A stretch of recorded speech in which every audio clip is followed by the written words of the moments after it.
What family secret was finally spilled in your family?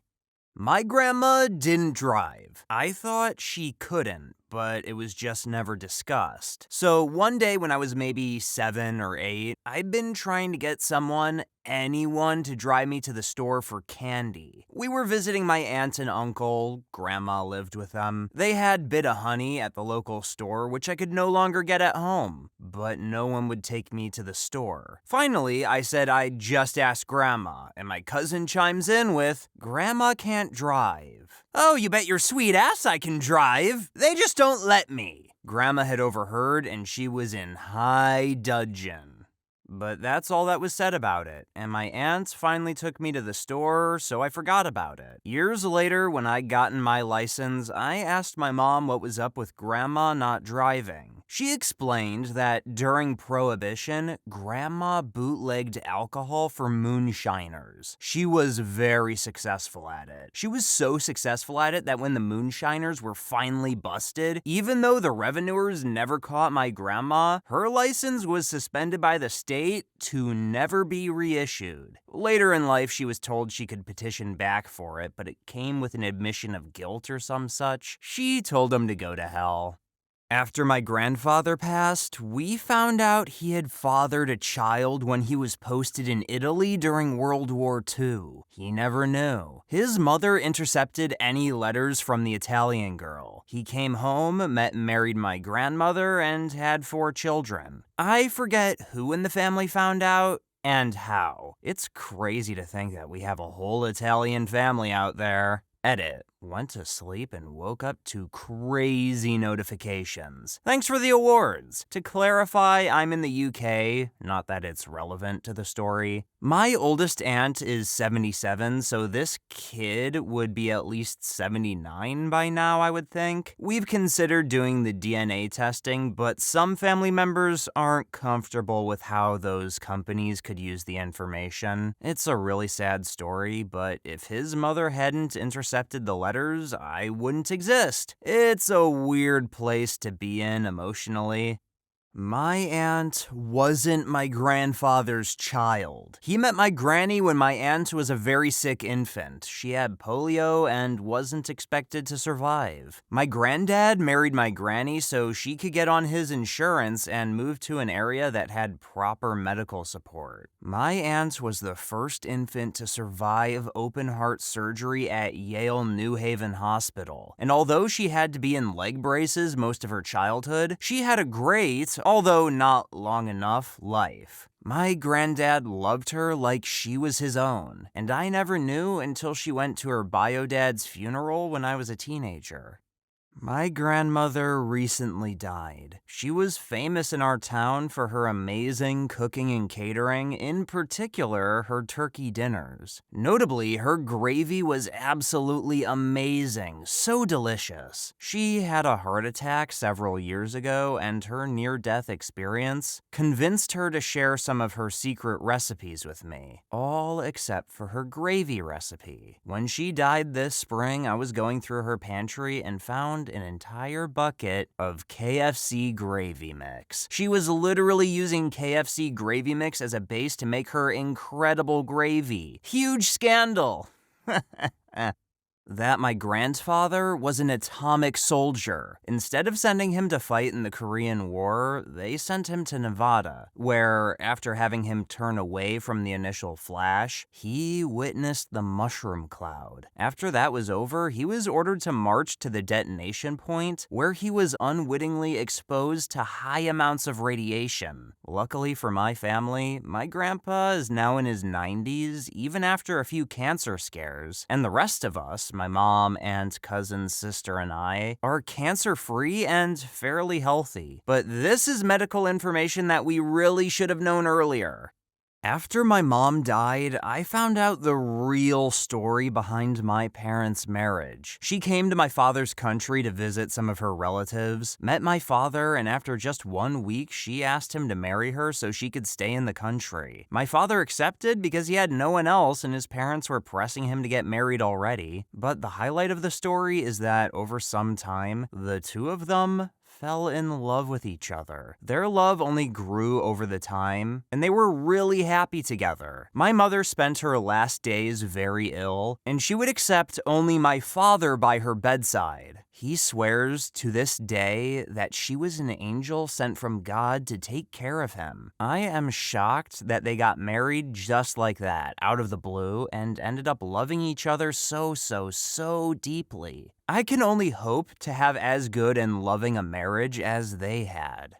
My mother had a child when she was a teenager, and she had given him up for adoption to a family. After this, she went to college, got her degree, married my father, and gave birth to my 4 siblings and myself. Around 30 years after giving her child up for adoption, I remember her getting a phone call and immediately locking herself in her room. I was about 12 at the time. I remember feeling scared because I could hear my mom crying, but she didn't want to see anybody or talk about why she was crying. On an evening later that week, my parents sat each of us kids down and told us about my mom's past, and explained that my half-brother had reached out to my mom wanting to meet her and get to know her. My dad had known ever since he and mom were dating in college, and I believe my oldest sister had been told previous to this point. But the rest of my siblings and myself, and all of the in-laws on my dad's side, my grandma, aunts, and uncles, etc., didn't know about this part of her past. We are fairly religious and conservative, so it was really shocking at first. My mom then flew out to the state where my half-brother lived with her sisters and met him. Both my mom and my half-brother were both very nervous about the whole thing, but by the end of their trip meeting each other, they got to rebuild a relationship. After a bit of time, we, my siblings and I, got to meet him too. Fast forwarding to now, he's since moved to our same state, and we see him much more frequently. He's in all of our family pictures, we see him occasionally for holidays and birthdays, and we all see him as part of our family. We're a very close-knit and extroverted family, while he is much shyer, so at times, he can be a bit more distant than we would like, but we give him his space. I know my mom stays in close touch with him, and we love it when he's able to make it for family dinners and whatnot. Back then,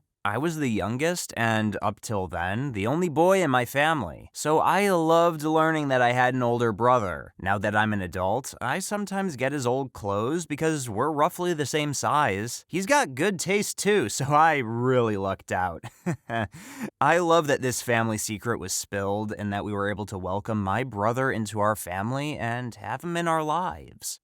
My mom and older brother are not biologically related to me. My bio mom died sometime after I was born, leaving me, my sister, and my dad behind. My brother was the one that told me. My parents never told me because they wanted to protect me from the truth, but my brother thought that was a BS reason for me to not know. I don't know if my parents know that I know the truth, but I don't want to bring it up either. To address some questions, my mom immigrated here along with my older brother when he was a kid. My dad also immigrated here, and my sister and I were born after he came. I don't know much about our family history beyond that. My brother revealed this info around when I was 18. He isn't the type to lie about something like this. He also said my sister is apparently aware of the truth because she has a memory of my bio mom being in physical contact with her. I don't think too differently about my family because of this. My mom is still my mom.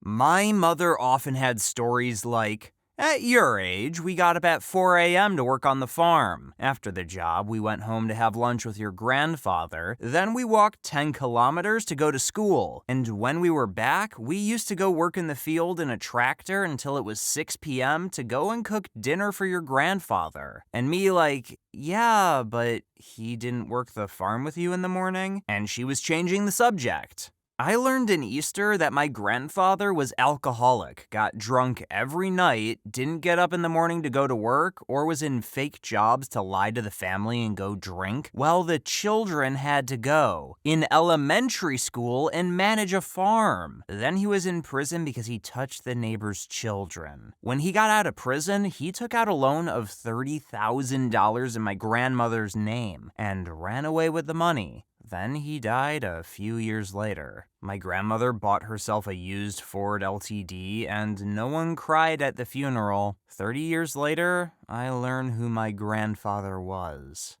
Last week, I discovered that my dad died 2 years ago, and no one bothered to tell me. I'd been looking for him. He was something of a drifter and most likely had Asperger's. I'm his only child. I stumbled across his headstone on findagrave.com while digging through Ancestry. His marker was labeled Beloved Brother. My aunts and uncles are pieces of shit. I'm not hard to find. I don't even know how he died. He died alone, though. VA paid for his burial. I'm not okay. My dad was a good guy. He had his demons, and my mother was one of them. Our estrangement wasn't his fault. I'm my father's daughter, and I say that proudly. I'm a veteran like he was, I'm a writer like he was, and I'm autistic as well. I understand the gaps in contact. He was kind, smart, sarcastic, and just a good guy. He loved baseball and metal detecting. On Find a Grave, his name is Simon Leslie Wright Jr. He died February 12th, 2019. I was asked for his name so someone could leave virtual flowers.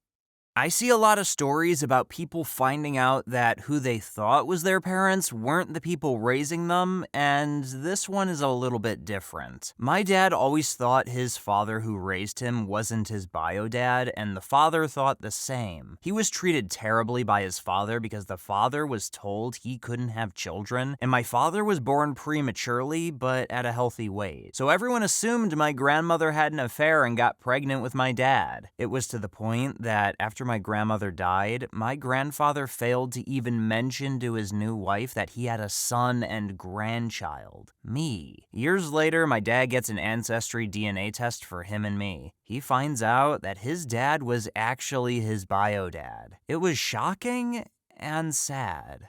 My uncle served in Vietnam. While over there, his troop found a baby that had been orphaned or abandoned, they aren't sure. My uncle was shipping back to Australia soon and wanted to adopt him, but my aunt said no. They'd only been married about 4 months when he was drafted, so while I don't agree with my aunt's actions and generally don't like her as a person, I can understand why she said no. My uncle's troop found a family to raise the baby, and that's the story the whole family knows.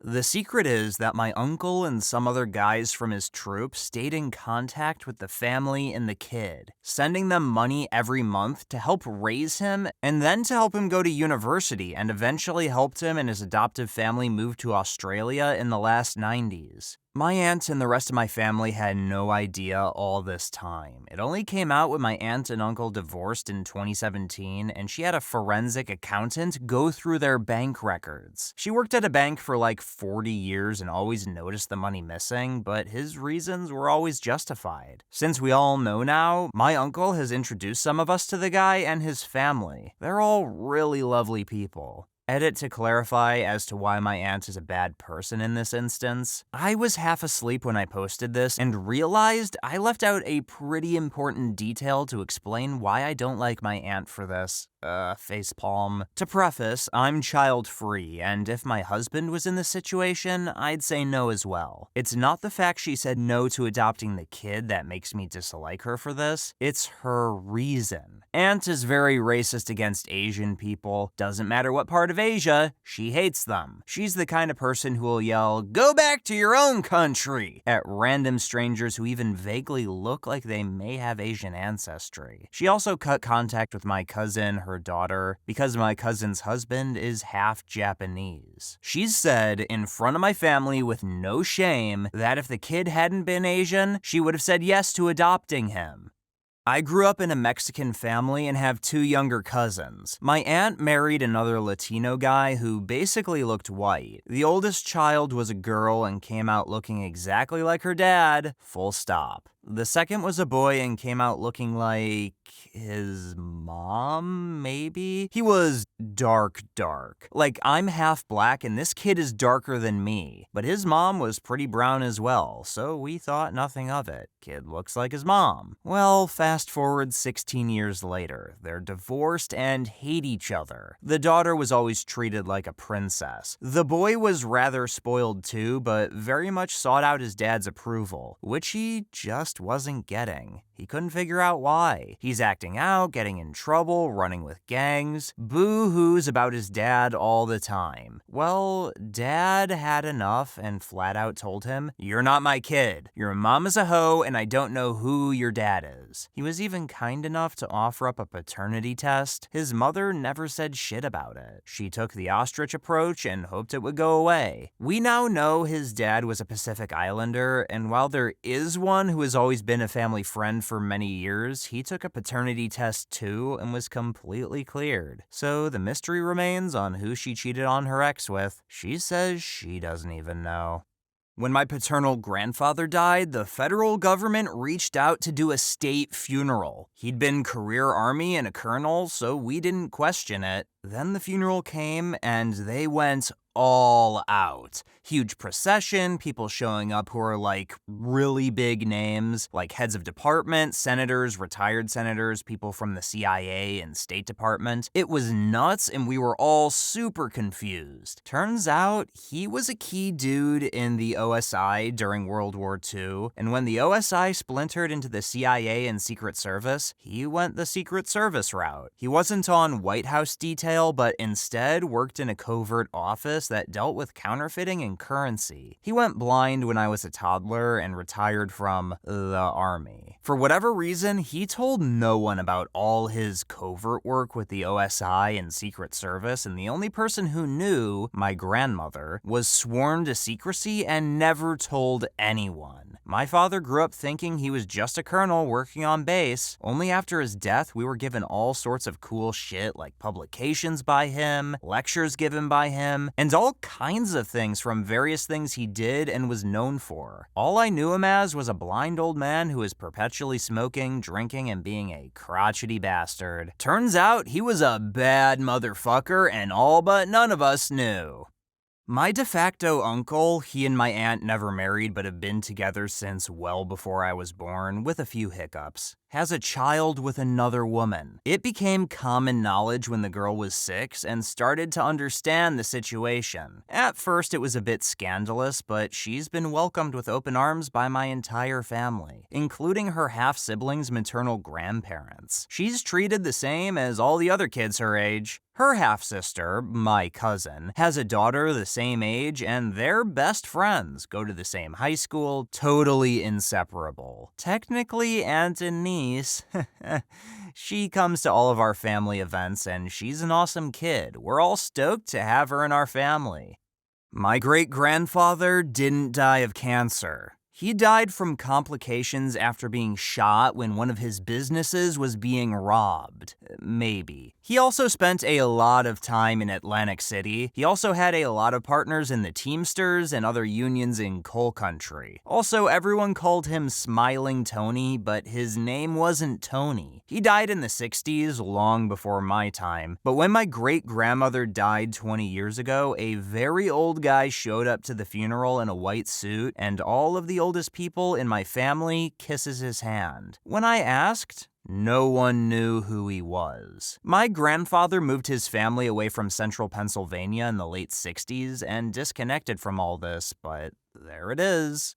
After my mom's death, apparent suicide, my grandmother revealed that when she was in her teens, she accused him of molesting her right around the time he started cheating on his wife, her mother. It led to them not speaking for years until they reconciled, and she allowed him to meet me and my brother. We always knew they had a falling out, but didn't know why. Anyways, a few months after telling me, my grandpa drove a tractor out into the woods on his property and blew his brains out. He'd suffered a stroke a few years prior that left him mostly paralyzed on one side, and he really struggled with it. Anyways, I came to realize that either my grandfather molested my mother mother and was never really brought to justice for it, or my mom was a liar despite him. And honestly, both are legitimate possibilities and I'll never know what's true.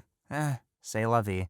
My father died, I was 17. At the funeral home during a viewing, a young lady and her boyfriend showed up. She was probably 2 or 3 years older than me. Nobody recognized her, so she was asked why she was there. She stated she was there to see her father. My siblings and I are naturally confused. Our mom is just standing there shaking her head. My uncles ask her to leave. She leaves crying in her boyfriend's arms. Our mother takes us to a private area and explains our father had an affair years ago, and that was our stepsister. I never heard any more about her, never learned her name, have never met her. I would like to meet her and apologize for my family. Seeing her rejected and crying because she couldn't even attend a viewing for her dead father bothers me to this day, and this was over 40 years ago. As pointed out, it would be my half-sister, not stepsister. My dad's friend committed suicide by shooting himself in the head in front of my dad and some other friends when he was 15 years old. They were all hanging out at the friend's house having a good time when he went upstairs, grabbed his father's pistol, and came back down calling everyone's attention. He then put the gun to his head, squeezed the trigger, and collapsed behind a couch. They all thought it was some sort of sick joke at first until they looked over the couch and saw his body and the blood. I first heard this story from my mom when I was 18, which explains some of my dad's behavior towards toy guns when I was a kid, but I never brought it up to him. I just hoped that one day he would open up to me about it, and eventually he did, but we haven't talked about it since then. I'm amazed how my dad turned out to be such a great man, having to experience something awful like that at such a young age, but according to him, it's something that never left him either. He still has nightmares about it and gets really uneasy in movies and TV shows when they show someone getting shot in the head.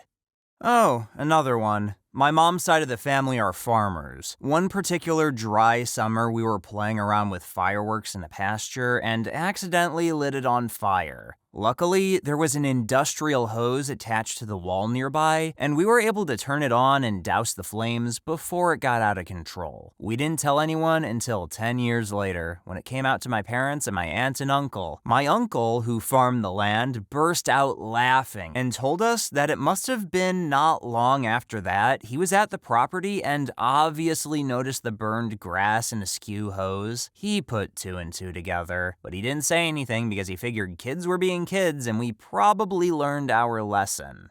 That my cousin called CPS on her parents because her mom was upset that she was out for 2 days without picking up her phone or calling or texting. She told CPS that her parents physically abused her. Her dad was jailed for some time, her mom sat with the police for hours, her little brother ended up traumatized, and our grandparents became sick with worry. Then she admitted that she lied 2 years later because she wanted to get out of the house and get all the money that was in the account in her name, but didn't want to wait until she was 18. This bitch was 17 years and 8 damn months. Here you can open a savings account for your kids and put in a certain amount of money every month, which will be given to them the day they turn 18. I punched her in the face for it.